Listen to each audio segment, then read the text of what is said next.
sometimes people tend to extend their insecurities on the next person. So how it works is you are insecure about this particular thing. Yeah. But then you will see that same thing in another person's, or even it's not even about saying, you mirror it to the next person, and you start bullying the person with your words. More like you see somebody that is chubby, comes online, just snap, looking pretty, and you see people telling the person, "Why are you this fat? What's wrong with you? Can't you take care of yourself? Don't you see other people how slim they are?" Or maybe if the person does not have shape, the next thing you will say, "Are you not seeing other celebrities? They are doing BBL. Why have you not done yours?"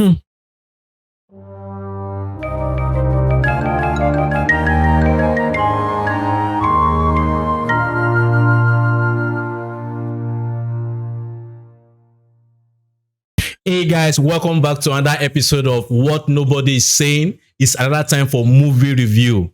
I am your host Shegun, and with me I have the most beautiful Amaka in the building. Amaka, great to have you here. Hi. I'm so excited to be at the studio today. We are so excited. Two of us enjoying ourselves with this movie review. It's not as if we're even stressing. We're just chill. We're just chilling, honestly. So guys, as you know, every time we see our faces, it's another time to review a movie. And the movie we have today, it's an amazing movie. I think the movie is made by Omoni Oboli. Yes. Then I Found You. I think that's a very, very end. It's an ending note of any challenge, I went through this, I went through that. Then I found you. Amaka, how was the experience, the movie?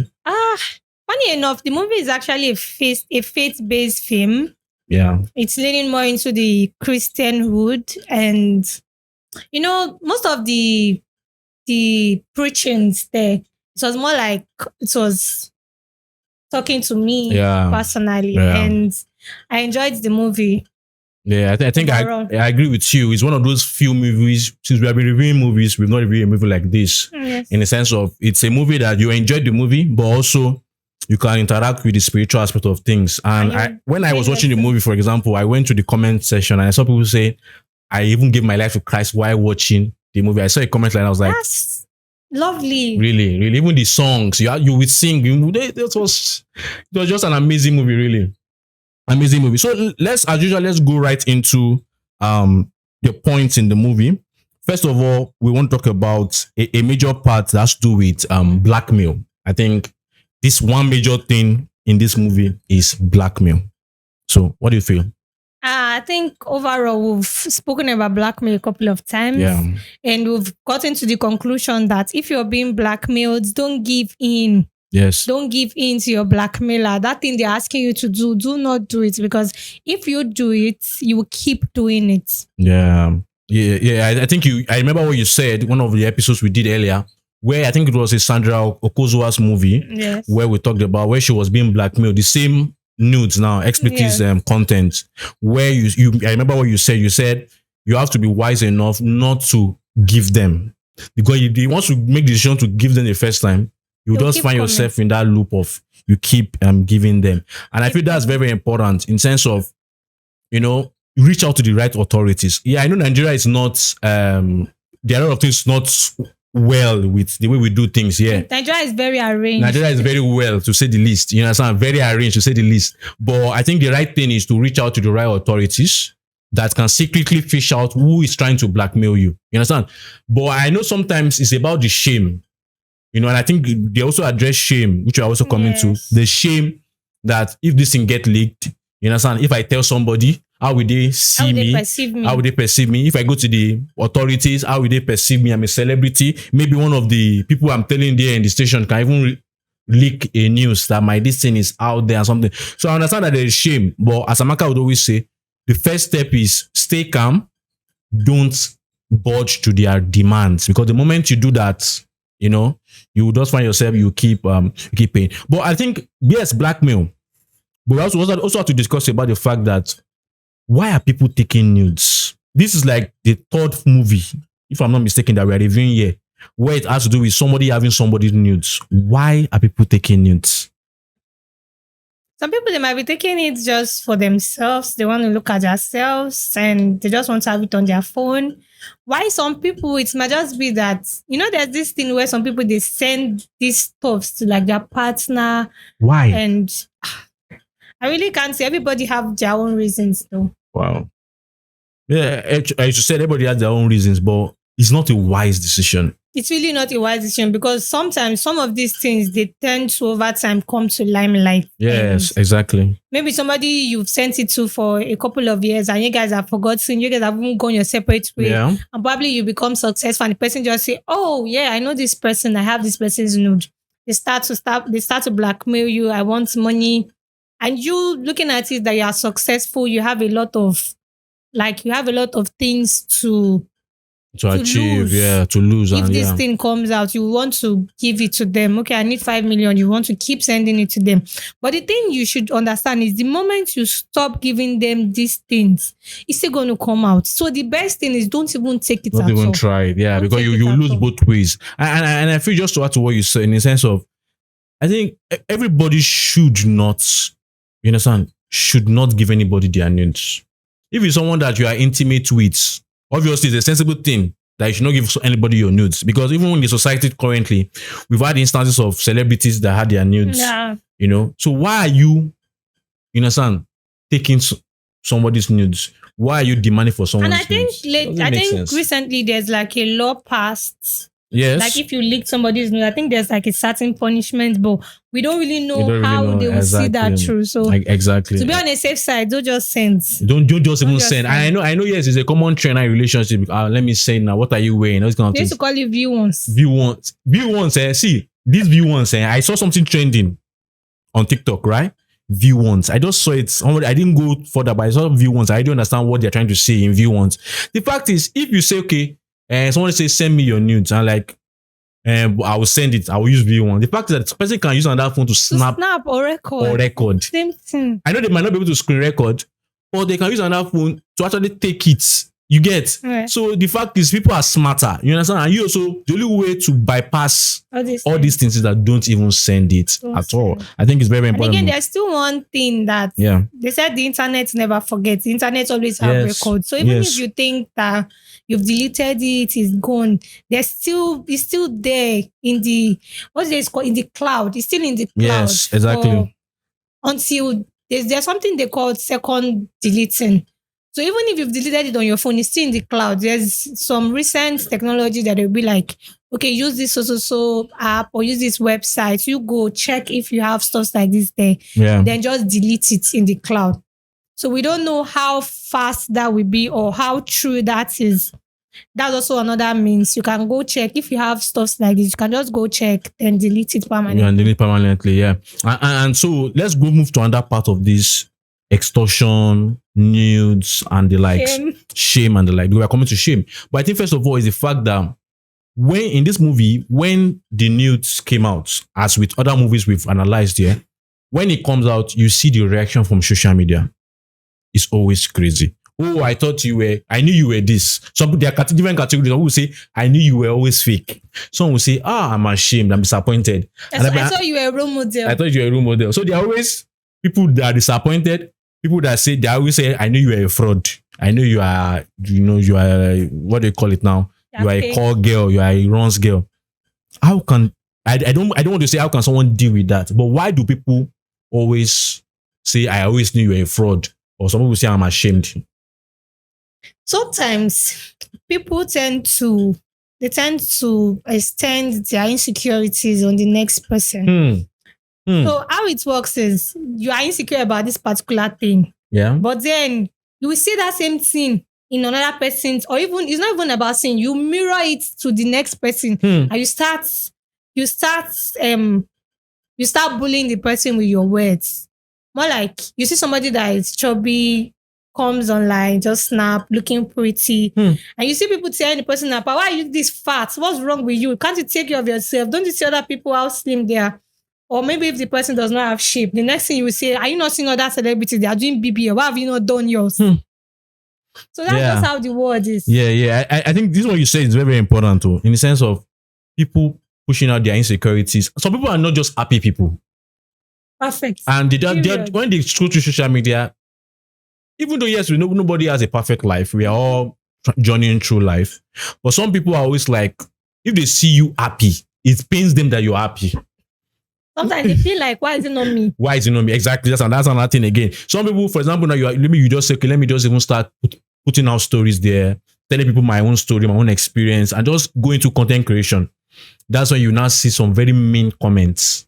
You know, what are you doing? Some people feel that you are lucky to be there, but the fact is, this is a public platform. You can start yours, right? You can start yours, so that someone is doing it doesn't mean you can't do it. Doesn't mean you cannot do it too. Exactly. And some people, the only route even if they want to do something like that, or they want to live the kind of life you are living, is that they should just, even instead of them to just say, okay, let me keep hoping and praying that it happens, or putting work to it, they just decide to start hating. And the fact is that whatever you eat will never be your portion. That's it. You know, it will never be your portion. And I feel that's another thing I think, again, to add to this, is the fact that sometimes people, and me, I'm always afraid of this, when people fail to understand that celebrities, the pastors we have in society, the politicians, I don't want to really call politicians like that, but these people that we look up to, they are also human beings. They are first human beings. They are first human beings. So there's no God anywhere on this earth.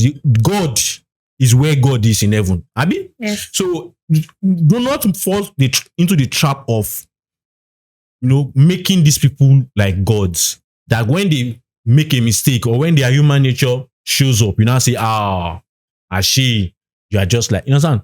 They are first human beings. It's the same blood that's in you. That is also in them. The same ones are running through you. Exactly. And also, we should also be patient to give people grace. Give them grace. Yeah.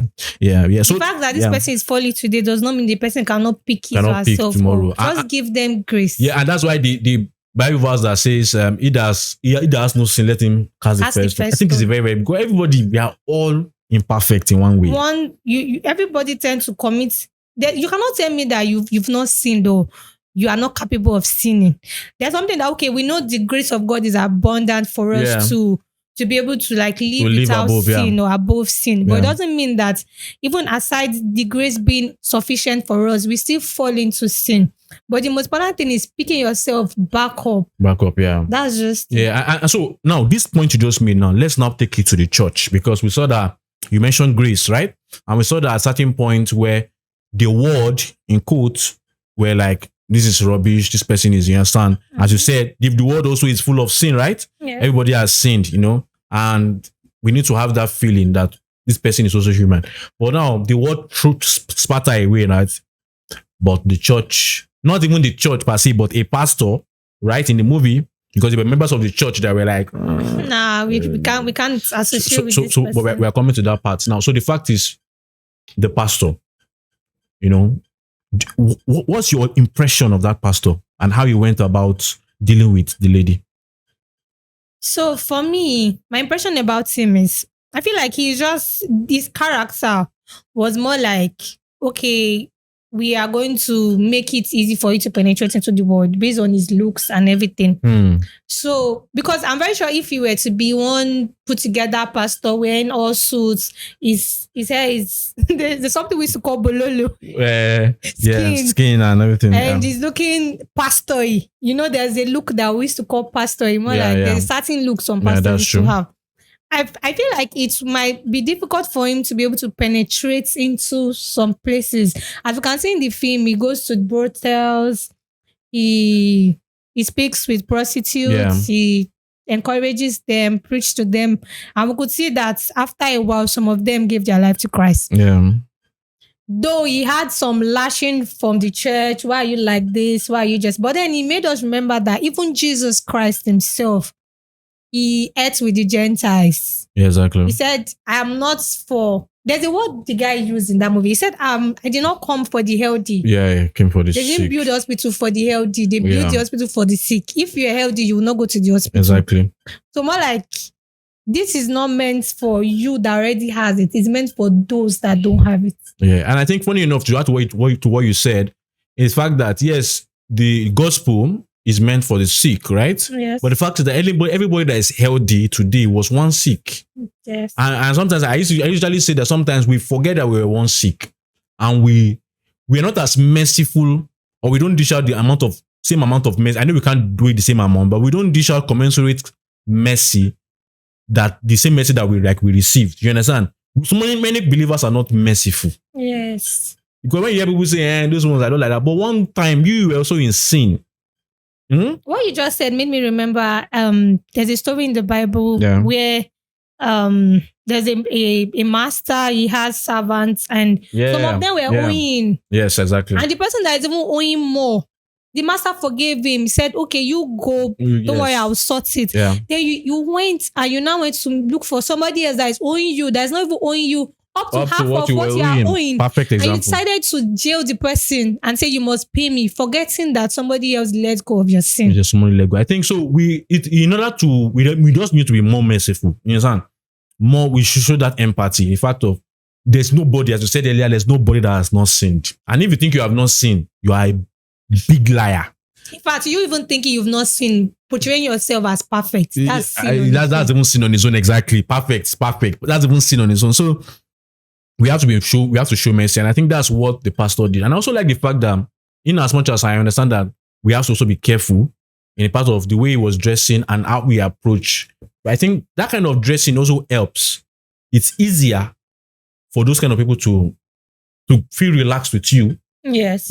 Even though I know, yes, there's another side to it, but they feel more relaxed with you. Like, let me even hear what this guy has to say. Then maybe when you come and say, repent. And I've said it many times here, and we've said it many times here, that evangelism, where you go and say, repent or you die, you are threatening them. You're not doing evangelism. You're putting fear. You're putting fear in them. You understand? And the fact is, you can only do that for as long as, if after you told them, and maybe 3 years after, Jesus has not yet come, they will go back to the sin, because why they give their life to Christ when they didn't want to die. But when you come them to let them know that they themselves know in the deepest part of their heart that they're not living right.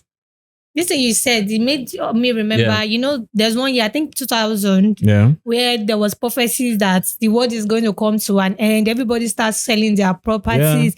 Everybody were anticipating. So now, after 2000, that Jesus did not come and the world continues, I'm very sure a lot of people backslided. Nothing anybody's going to say. This is a scam. This is rubbish. And in fact, it's not scam. It's not rubbish, but don't give people that. Don't let... there are two ways you can approach evangelism so that we can move on to the next lesson. First is show them the beauty of heaven, the beauty of God. This is what God wants you, the love of God for you. And that one is you're running away from hell. The best way is to show them the beauty of God. The beauty that one keeps them more in the faith than when you say you will go to hell, you will die and go to hell. So they are just trying to run from something. They're not running towards God. So I think let's move on to the next thing in terms of when the lady went through all that she went through. We are big on loyalty here. She had a manager, right? Yes. That even though they later got angry that she leaked, which are also coming to, that she leaked the stuff, right? Herself. You don't know to spoil the movie, people that have not watched it, so you should go and watch the movie. But she had people that was loyal to her. What do you think about that?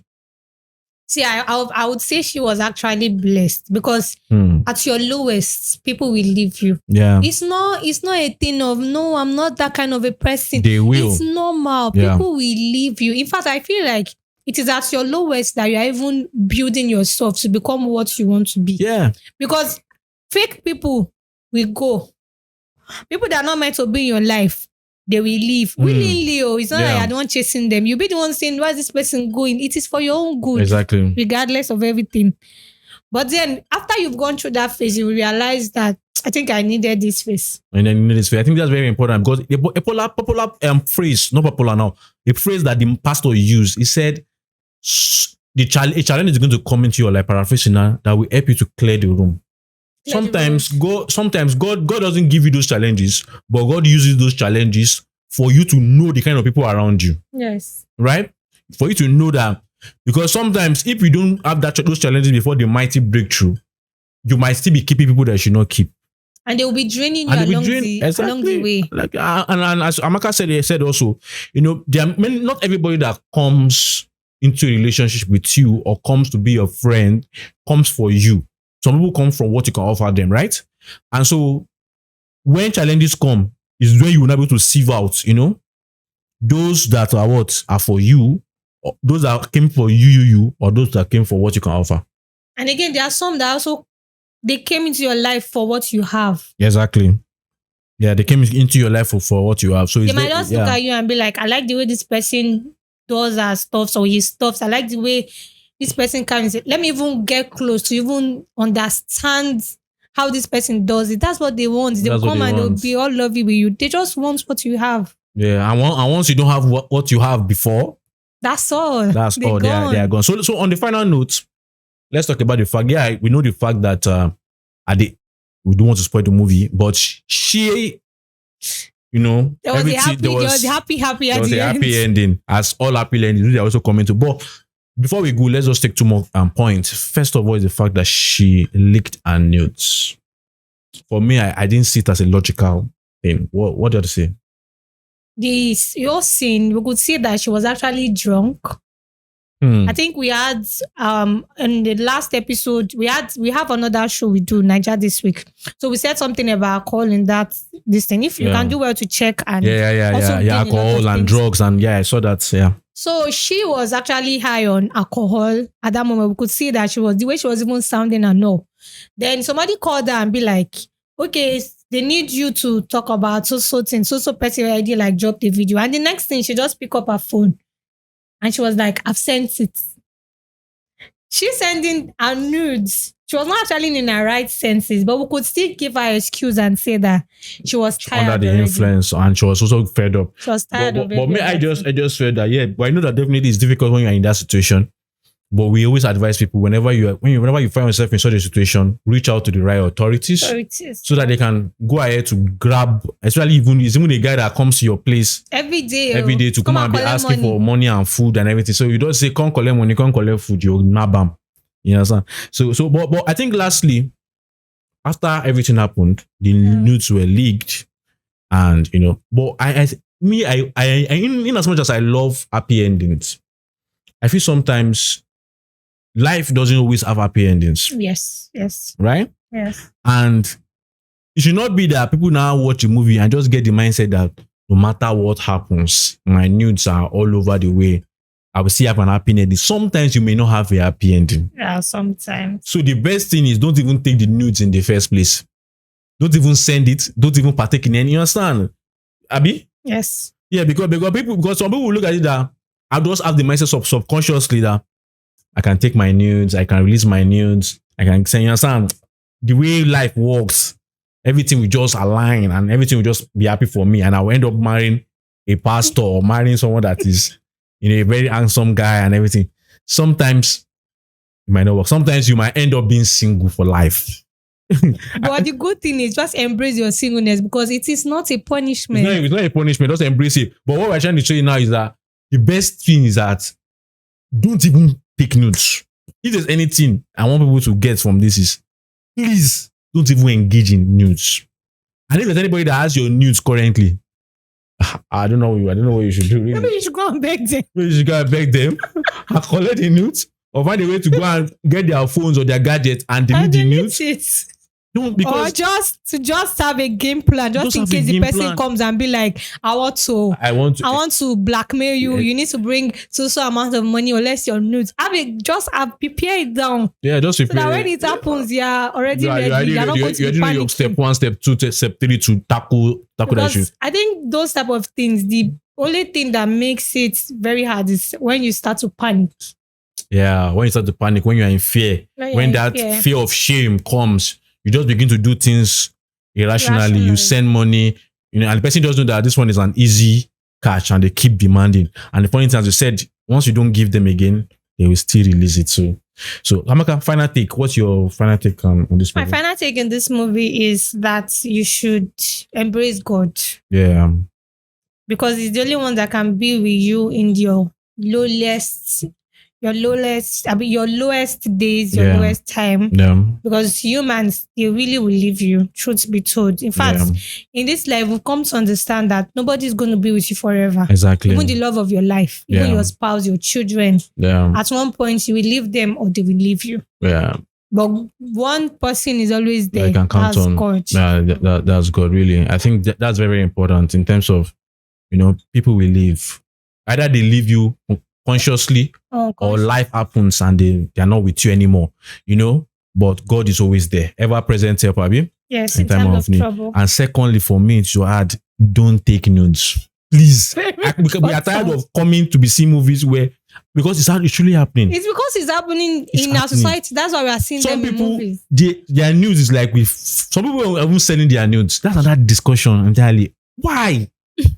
And you know, so, funny enough now, maybe they will call you. In fact, they'll probably even send. They'll be like, I have only fans. I have only fans. Only fans. And maybe later now, when you now want to, maybe that was just a face in your life, and you now want to now turn the corner. Brands. Not the brand, but people now say, people now say you that you are doing. Maybe that one that we but get. Then I feel like even regardless of the type of life you've lived, don't castigate yourself. Yeah, exactly. Don't be the one to throw the stone at yourself even when people are not throwing, because sometimes we've judged ourselves first before people judge us. Yeah.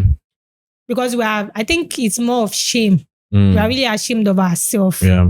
In fact, even before people start feeling that shame, it starts from us. So I just feel like don't castigate yourself despite the type of life you've lived, even if you're not, it's not something that you are proud of. Yeah. But then you know that you've changed genuinely, you've done a new leaf, you've left the past where it is.